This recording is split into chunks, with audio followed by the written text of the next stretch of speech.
Eu tive agora a reunião com a nossa bancada de deputados e senadores para tratar de duas pautas. Primeiro, para falar um pouquinho e dar tranquilidade a todos sobre a questão do filme do Jair Bolsonaro e sobre a nossa alternativa moderna ao fim da escala 6x1, algo que é muito melhor. Estou na conversa aqui com os nossos parlamentares, fui bastante tranquilo, bastante calmo, reafirmar que qualquer relação minha com o Vorcaro foi única e exclusivamente por causa do filme do meu pai. Eu acho que cabe aqui um histórico, ainda que rápido, sobre como é que foi que isso aconteceu. Ainda no final de 2024, jantar com um amigo, comentando sobre o filme, da dificuldade de arrumar investidores aqui no Brasil, as pessoas com medo de colocar o seu CPF, de colocar a sua empresa num simples empreendimento cultural, que é um filme em homenagem ao melhor presidente da República que esse país já teve, injustiçado. Tinha um receio, a razão pela qual nós optamos por fazer esse filme fora do Brasil, é um filme americano. Então ele me disse que conhecia uma pessoa que já havia investido em outros filmes,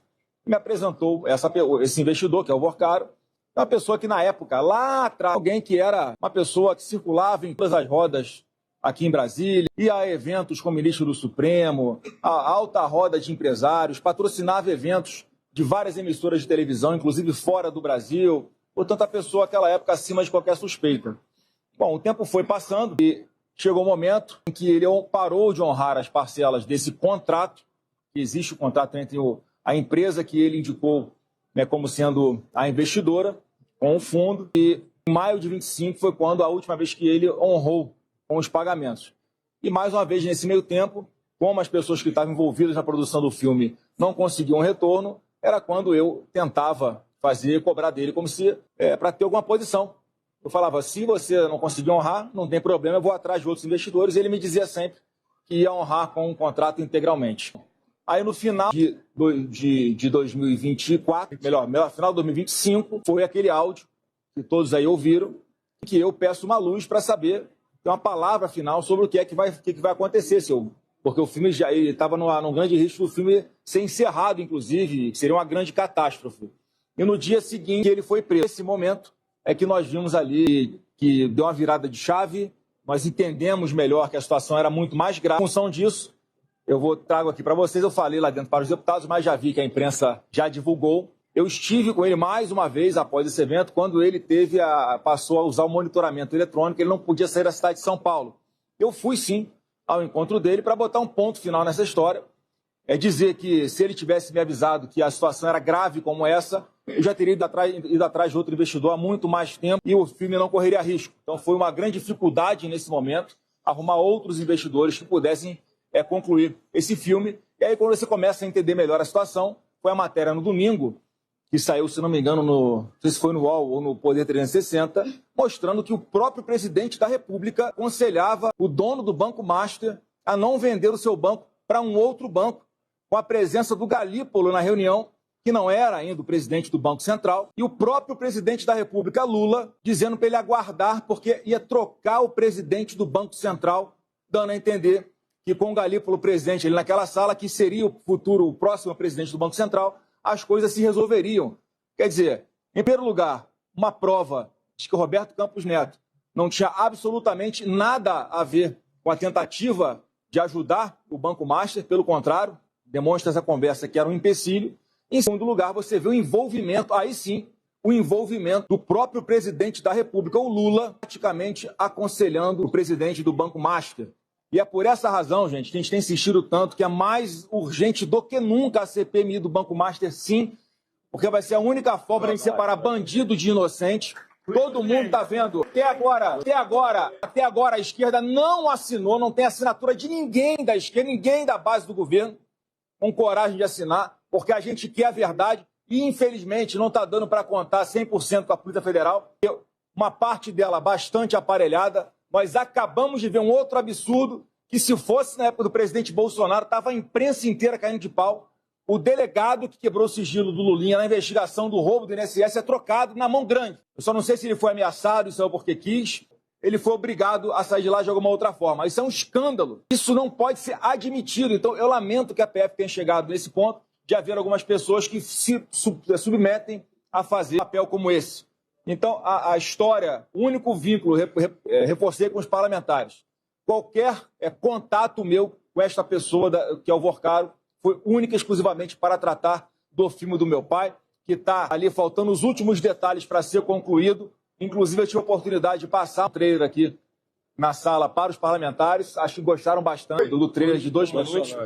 A gente vai disponibilizar esse trailer até domingo para todo mundo, né, nas nossas redes sociais e também para vocês da imprensa. E aí eu quero acrescentar 2 coisas que foram os meus pedidos, tanto à produtora quanto ao fundo, né, que eles se organizassem para fazer uma prestação de contas a todo mundo das despesas que foram feitas em função desse investimento no filme, de forma transparente, até 30 dias. Foi isso que eu pedi. E o meu outro pedido, o jurídico também concordou, o outro pedido é que, assim que o filme começar a dar o resultado, o valor que foi aplicado no filme em função do investimento, por intermédio dessa empresa indicada pelo Daniel Porcaro, ele vai ser destacado, vai ser separado para que fique à disposição das autoridades brasileiras para fazer o que entender que está dentro da lei. Portanto, com muita tranquilidade, muita transparência, era isso que eu tinha que falar sobre o filme. E a segunda parte da reunião é que nós tratamos sobre a alternativa que nós queremos dar ao fim da escala 6x1. Todo mundo é a favor que se trabalhe menos e se ganhe mais. Só que, infelizmente, não é a realidade que está nesse projeto de lei. Com esse projeto de lei apresentado pelo governo em ano eleitoral, com uma grande carga de hipocrisia e interesse nas eleições. Tenta vender uma solução fácil para a população que não vai resolver, vai gerar desemprego em massa, vai gerar aumento do custo de vida, vai prejudicar mais os trabalhadores do que ajudar, ao contrário do que muita gente pensa.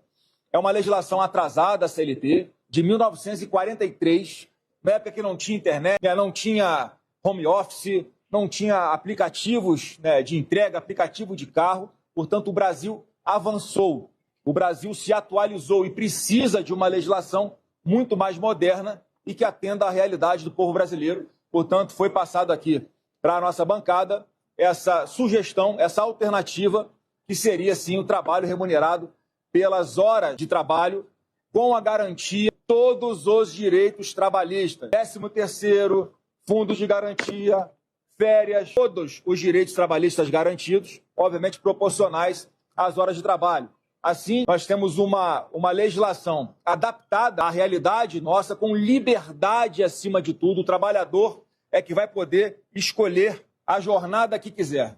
É liberdade para o trabalhador escolher o que ele quiser para trabalhar. Se quiser trabalhar mais, vai trabalhar mais. Se não puder trabalhar tanto e precisar de flexibilidade, isso também vai estar atendido por essa legislação. Essa nossa proposta, ela beneficia principalmente as mulheres, porque 23% das mulheres no Brasil não conseguem, não podem trabalhar, na verdade, por causa dessa jornada endurecida, portanto, não tem onde deixar os seus filhos. Com essa legislação moderna que nós estamos falando, garantindo todos os direitos trabalhistas, a mulher que tem filhos, por exemplo, vai poder trabalhar, por exemplo, 4 horas, deixar o seu filho com alguém, voltar para casa para ficar com o seu filho, portanto, vai ter oportunidade de trabalho. E a consequência prática dessa proposta que nós estamos fazendo é um aumento das oportunidades de emprego, um aumento da qualidade de vida e também um aumento na possibilidade de ter salários melhores para os trabalhadores brasileiros. Então, essas 2 pautas que a gente queria trazer, tá, pessoal? Hoje eu não vou abrir a pergunta, são um comunicado que eu estou fazendo aqui a toda a imprensa e, a partir daí, eu espero que estejam esclarecidas as diversas situações, tá bom? Obrigado aí, bom trabalho. Fica com Deus.